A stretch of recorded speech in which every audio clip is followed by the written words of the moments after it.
Dans cet épisode, je vais vous parler de s'immerger totalement dans la culture chinoise en Chine.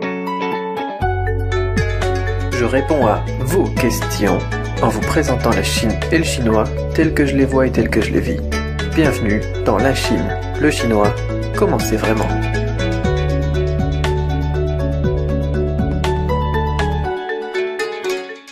Bonjour, c'est Cédric Beau et bienvenue dans l'épisode 57 de la Chine, le chinois, comment c'est vraiment, hashtag LCCCCV. Alors, question d'aujourd'hui qui m'est posée par Cécile. Bonjour Cédric, je te remercie d'abord pour ce que tu nous fais partager sur la Chine. Voici ma question, je pars à Pékin pour un semestre l'année prochaine et j'aimerais m'immerger totalement dans la culture chinoise. C'est génial.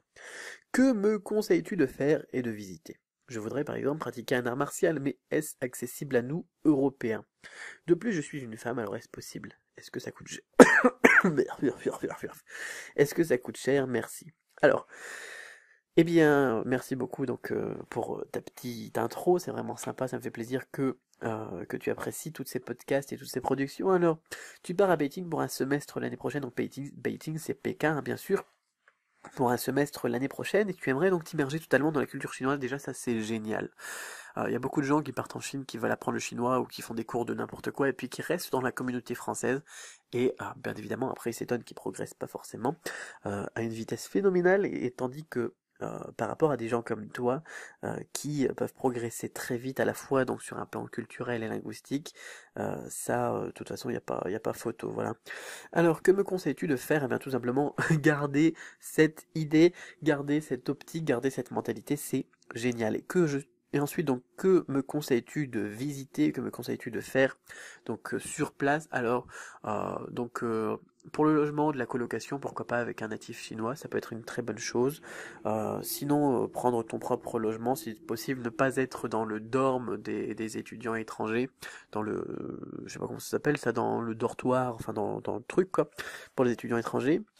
De manger à la chinoise ou dans un restaurant chinois si possible, et de commander en chinois, de te mettre le plus rapidement donc à la pratique de la langue. Tout ça, c'est des conseils vraiment qui paraissent d'être de bon sens, mais qui sont rapidement oubliés parfois par les étrangers qui arrivent sur place. Que me conseilles-tu de visiter? Alors à Pékin, tu vas être servi à niveau culture.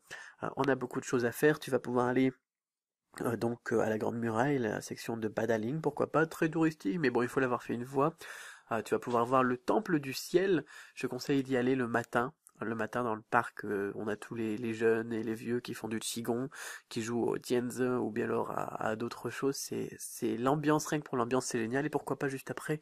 Donc si tu fais des visites, par exemple, hein, juste quand tu arrives avant de te lancer dans les études, eh bien d'aller ensuite à la cité interdite.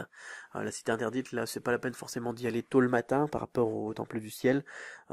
Mais par contre, il faut prévoir quand même une bonne journée pour tout visiter avec le palais impérial à l'intérieur.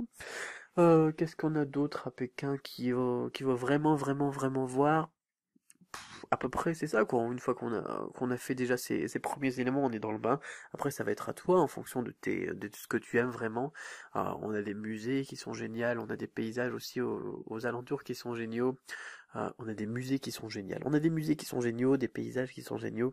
Et pourquoi pas après s'éloigner un petit peu de Pékin et aller voir la banlieue ou bien alors les campagnes. Ou prendre le train jusque Shanghai, c'est 10 heures de train en une nuit, c'est fait. Enfin bon, tu vas pouvoir faire énormément de choses. L'important, je pense que c'est de varier les plaisirs, de varier les choses pour avoir vraiment une idée de ce que c'est vraiment la Chine, un petit peu comme on fait dans les podcasts. C'est-à-dire pas juste Pékin, pas juste Shanghai. À partir de Shanghai, tu peux aller par exemple à Suzhou, Hangzhou, à Nankin, à 2-3 heures à peu près. Donc chaque ville est à peu près à 2-3 heures de Shanghai. Aux alentours de Pékin, je connais pas trop, mais il y a probablement possibilité de faire la même chose. Pas juste de faire les grandes villes comme ça et aller un petit peu à l'aventure, donc plus à l'intérieur des terres, j'ai envie de dire, ou si tu as des vacances, à un moment peut-être regarder un petit peu où tu peux aller. C'est quelque chose que je recommande beaucoup plus que de se dire tiens à Pékin il faut visiter ça, ça, ça, ça, ça, ça, ça. Absolument.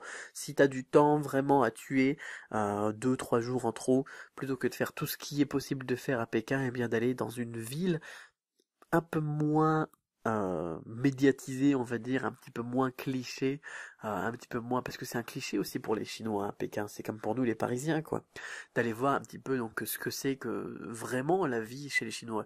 Et c'est pour ça que c'est bien aussi d'aller voir et d'être avec des Chinois dès le début, comme je te dis, hein, donc colocation, restaurant, tout ça, parce que tu vas pouvoir rencontrer des personnes qui peut-être t'inviteront chez eux, qui peut-être te diront tiens, je vais en voyage à tel endroit, et puis que te demanderont si tu veux y aller ou pas. Et ça, c'est vraiment des opportunités qu'il faut se créer. C'est comme je le dis, hein, la chance, au final, on se la crée. C'est des opportunités qu'il faut se créer, donc en ayant toujours cette mentalité dès le début. Voilà. Alors, ensuite, tu parlais de la question de l'art martial. Là, plutôt que de rechercher un club à Pékin, je te recommanderais de rechercher un club à l'intérieur de ton université ou de l'endroit où tu vas être. Pourquoi? Parce que ça permettra peut-être d'avoir des aides en anglais s'il y a besoin, mais bon, pourquoi pas le faire en chinois aussi? Et est-ce que c'est accessible aux Européens? Oui, c'est parfois un petit peu dur. Les écoles d'arts martiaux en Chine par rapport aux écoles d'arts martiaux en France, c'est vraiment bon, on vous forme vraiment, hein, ça rigole pas, mais c'est possible techniquement, c'est tout à fait possible et même pour les femmes, il n'y a pas de problème. Est-ce que ça coûte cher? Non, ça ne coûte pas très cher par rapport aux autres loisirs que l'on peut avoir en Occident par exemple. Voilà, j'espère avoir répondu à toutes tes questions, Cécile. Et puis, bah, si tu as d'autres précisions que tu souhaites avoir, n'hésite pas à les mettre en commentaire de cette vidéo, de ce podcast, donc sur YouTube. Et puis, je me ferai un plaisir donc d'y répondre prochainement. En attendant, eh bien, donc, soit toi tu vas sur du-chinois.com/question, soit eh bien les autres auditeurs vont sur du-chinois.com/question et posent leurs questions avant pour être sélectionnés donc dans un prochain podcast à venir de LCCCV. Voilà, gardez l'esprit ouvert, ensemble on tue les préjugés, on se retrouve demain, donc vendredi pour l'épisode 58 déjà, ça avance vite hein, ce coup-ci là, donc pour l'épisode 58 de LCCCV, la Chine, le chinois, commencez vraiment. À demain.